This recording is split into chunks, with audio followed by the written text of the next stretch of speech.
Oh, that lighting is absolutely awful. How come it's so bright when you're taking a picture? But then you could have put the camera on and there's absolutely no light. And someone didn't flick the switch. Isn't that grand?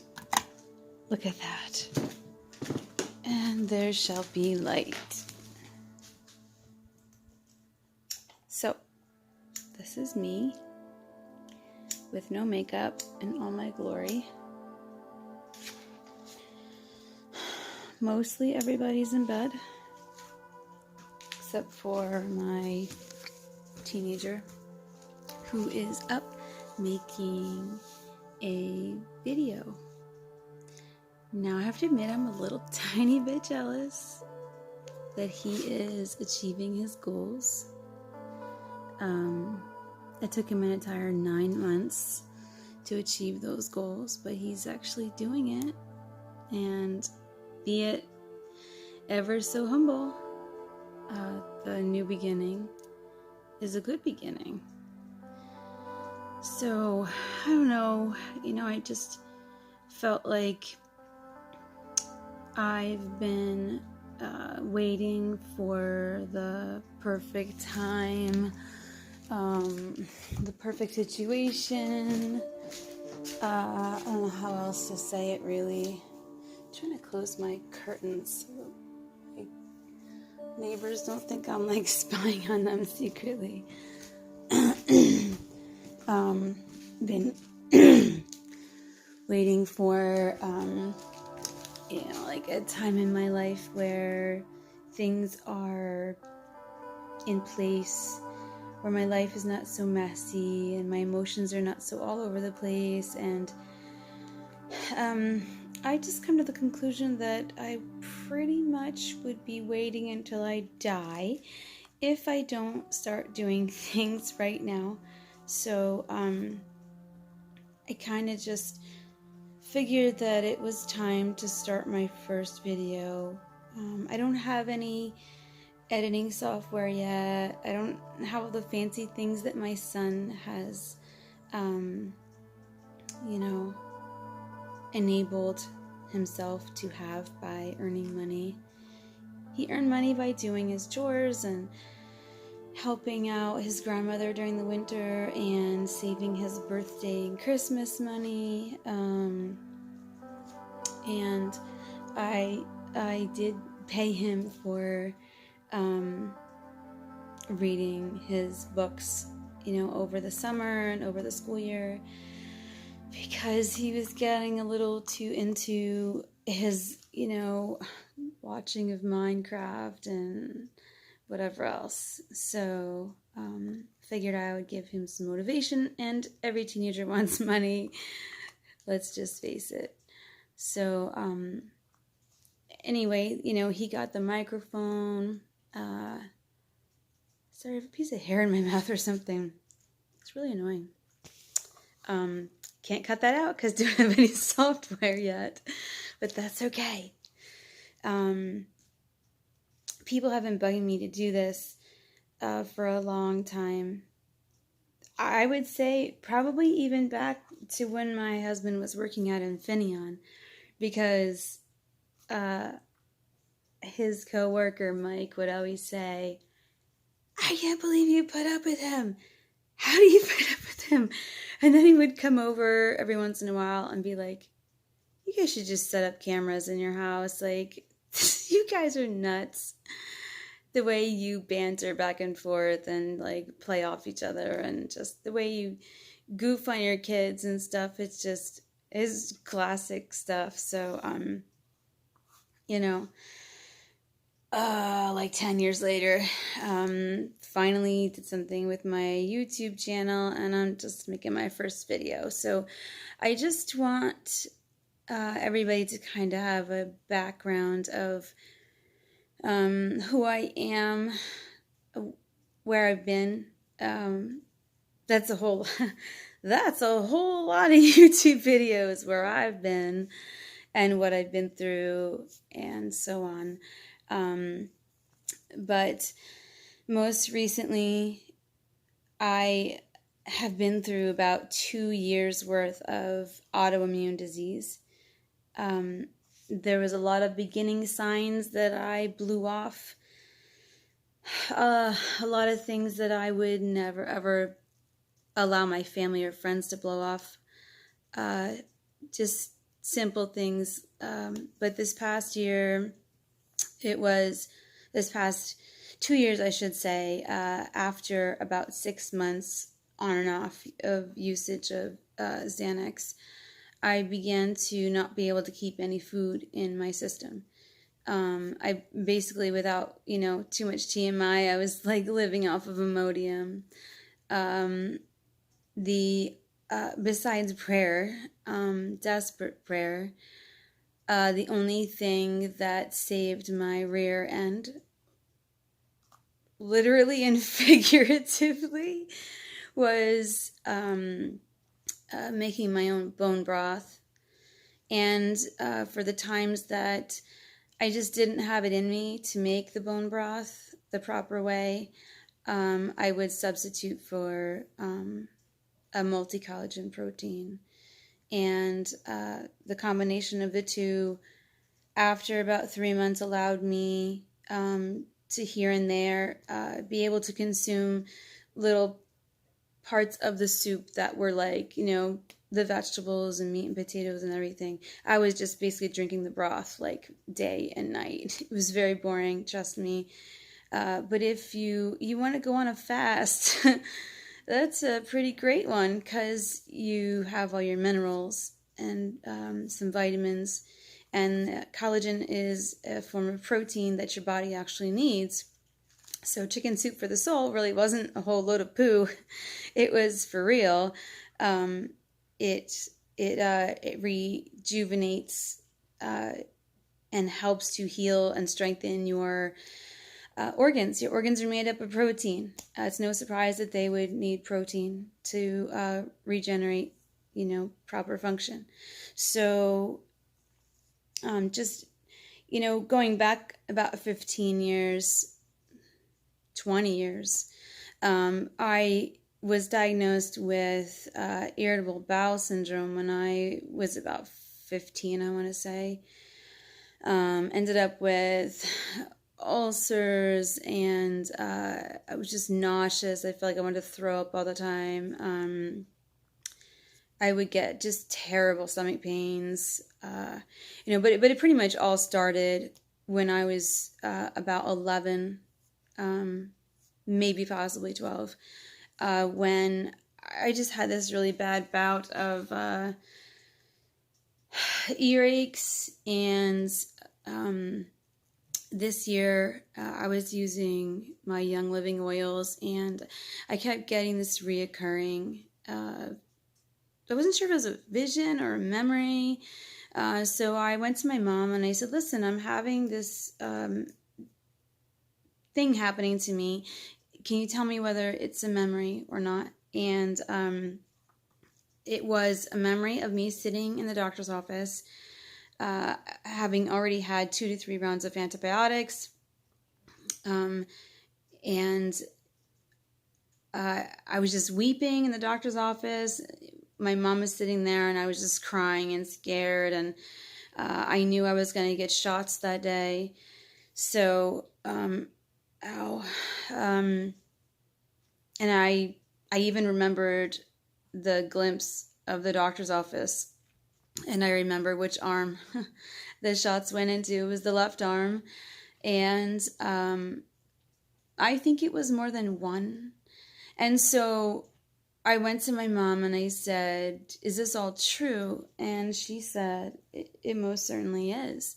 So basically, I didn't know that there was autoimmune disease in my family. Excuse me a second. Until basically last year.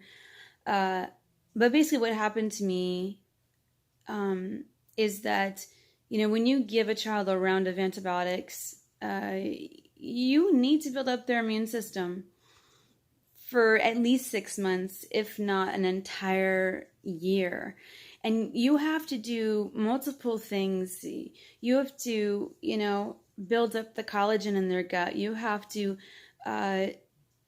build up the good microbes in their gut. Nobody taught about that when I was, a preteen. Certainly my mother did not know, or she would have done something for me. You have to give a child a chance to rebuild the immune system. You have to give them different kinds of good bacteria, like some kefir, some yogurt, some kombucha, like all the stuff that did not exist when I was younger. And it wasn't part of our culture. You didn't hear people talk about fermentation.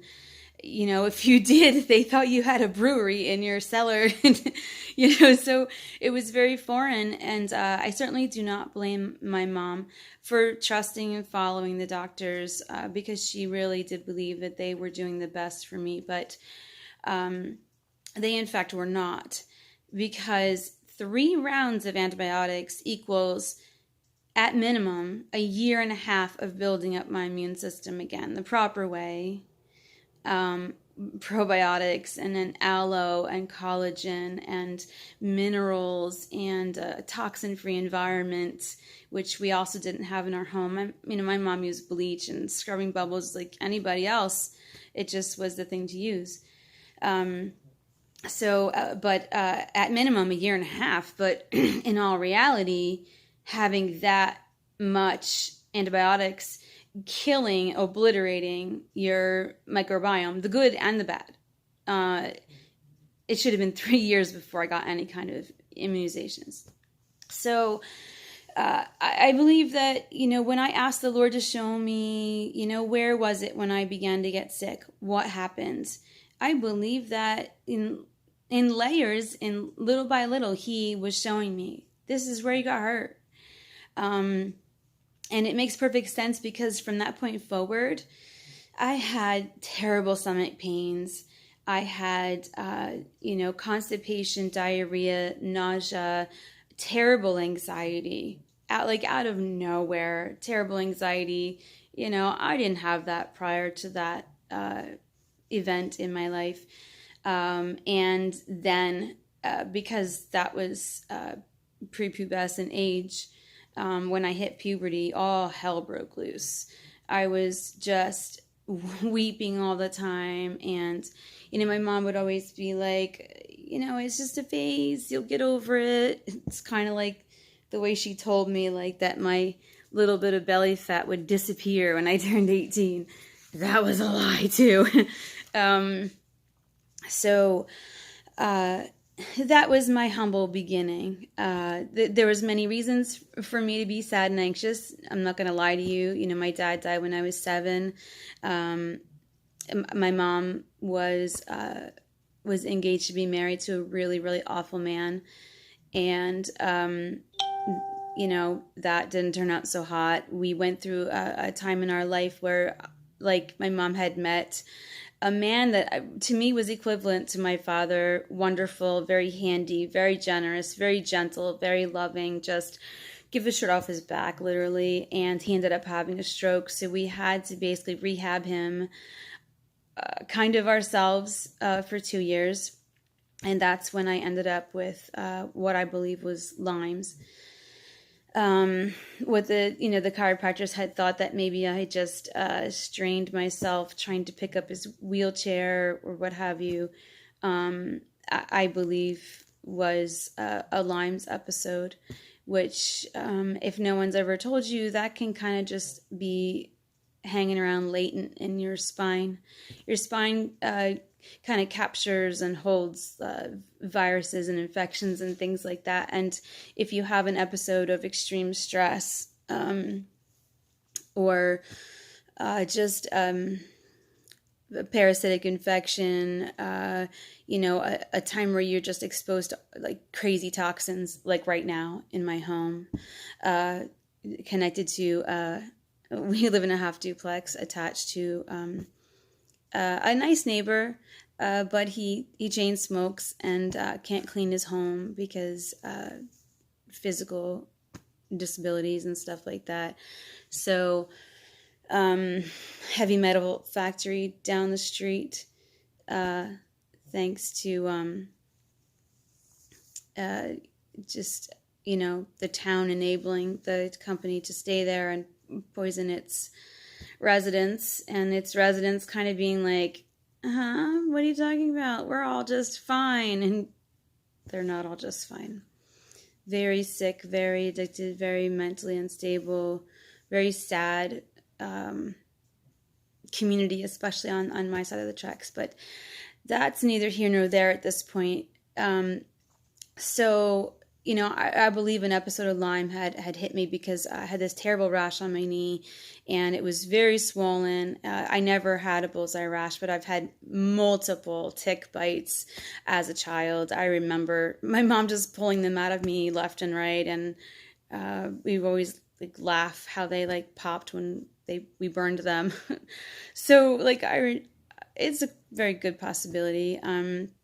But anyway, it was just one thing after the other, and having enormous stress as a preteen and teen, multiple deaths in the family, a grandpa, passed away on my birthday, step-grandmother passed away in the spring. It seems like everybody kind of just keels over in the springtime, at least in my world.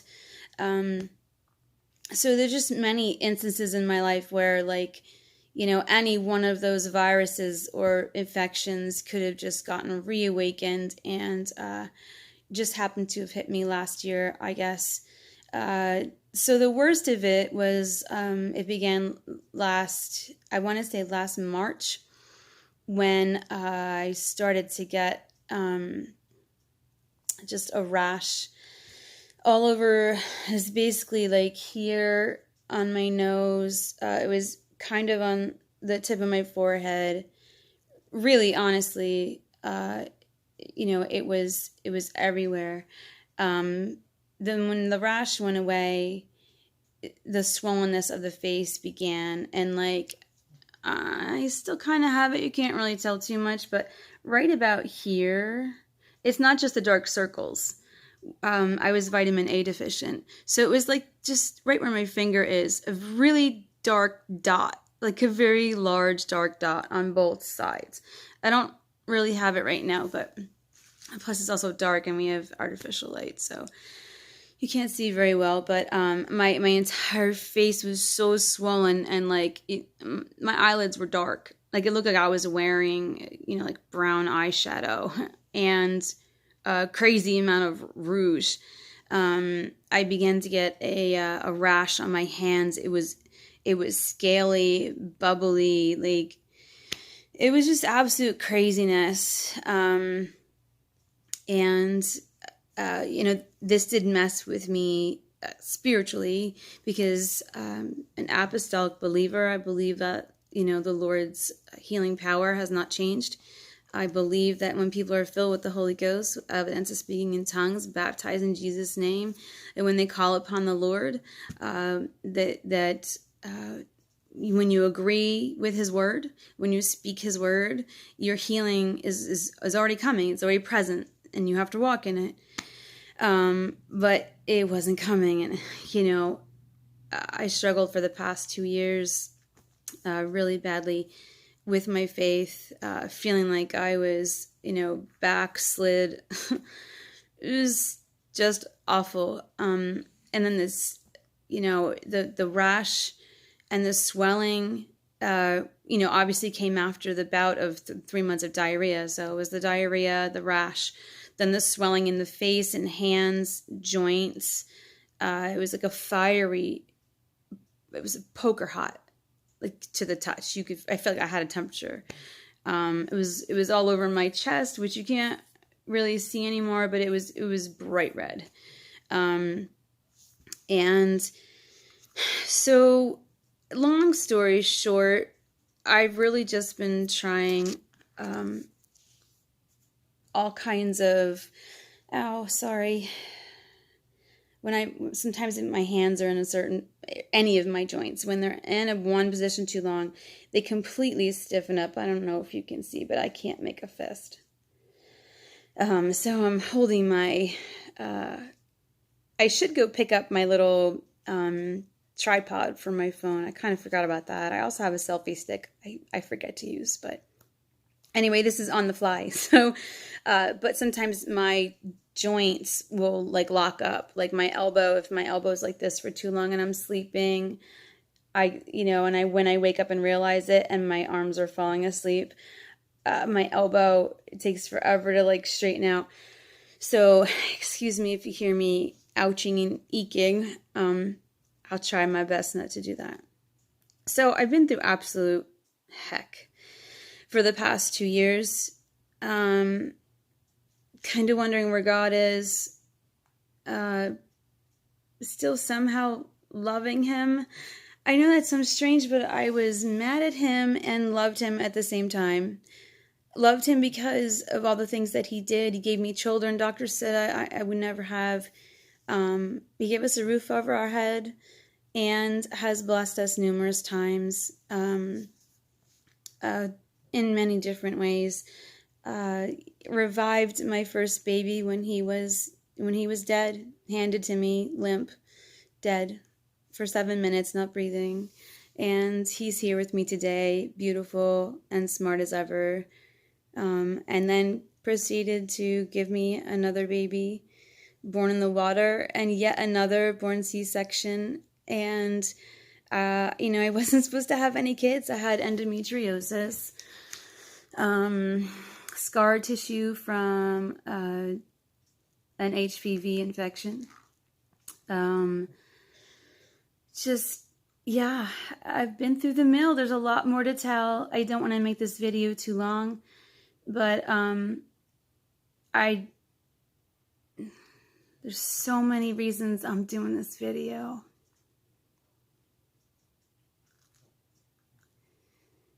My suffering has to be good for something.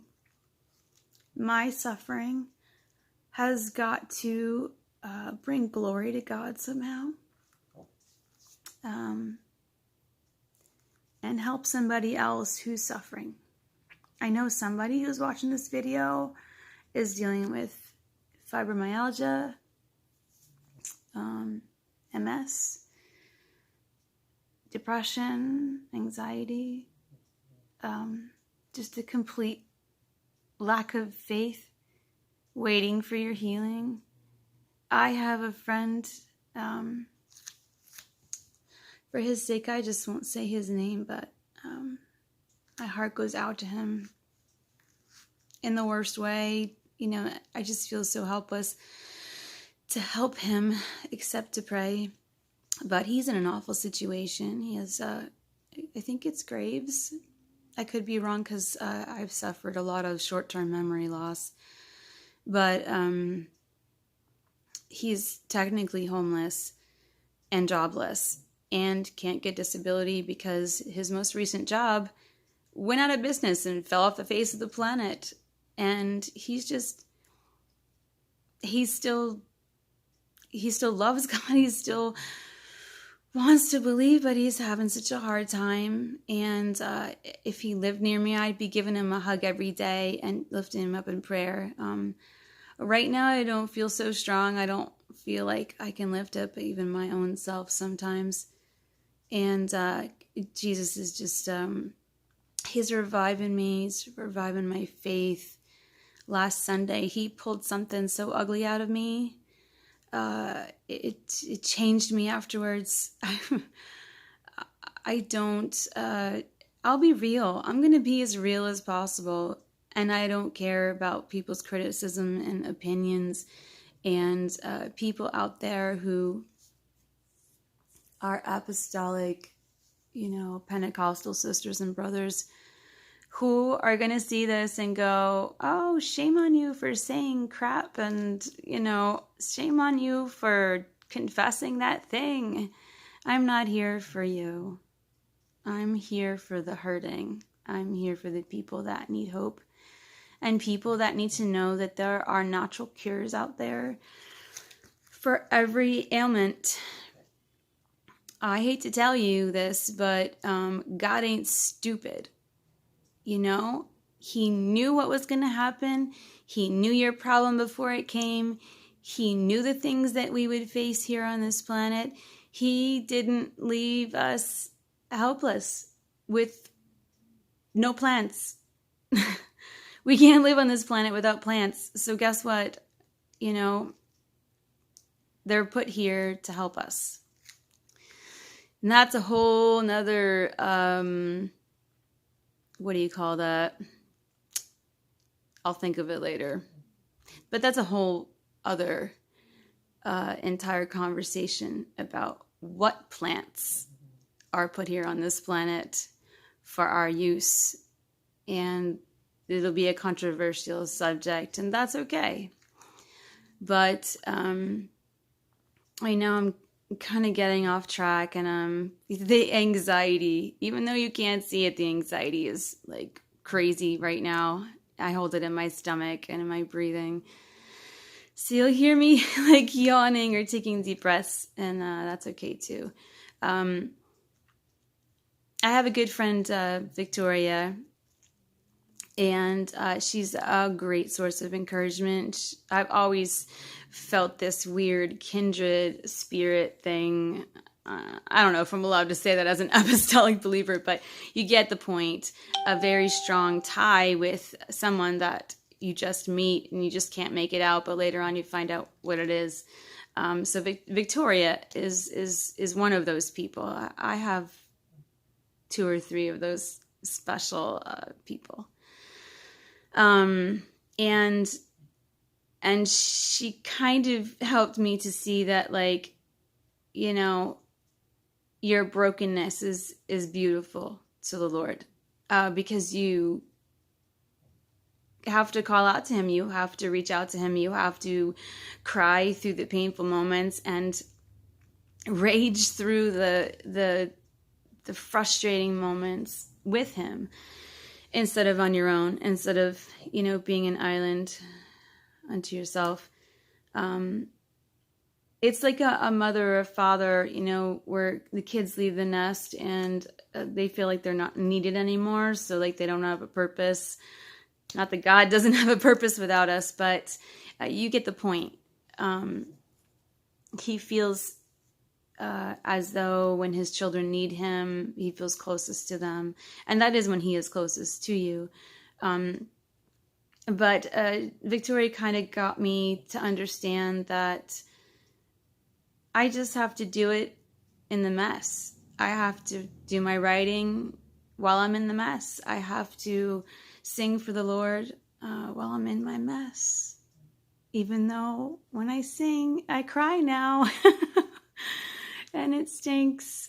And it makes my singing imperfect. A sister in the Lord has recently told me that it's not the perfectness of the singing, it's the actual power in the singing, a gift that he has given me to touch souls. And so I have to admonish myself. I have to encourage myself and push myself to find a way to share that. And even though I know I should be going to the Eastern Circle and sharing it, I am scared out of my pants to do so. So here I am. I'm not singing tonight because I'm way too emotional. There's a lot going on in our lives right now, but I hope to make that public for the purpose of God's glory, and so that you can find some hope and know that there are Christians out there who really truly do love you in all of your mess, because guess what? They're going through their own mess too. And they know what it feels like to be broken. So I will tell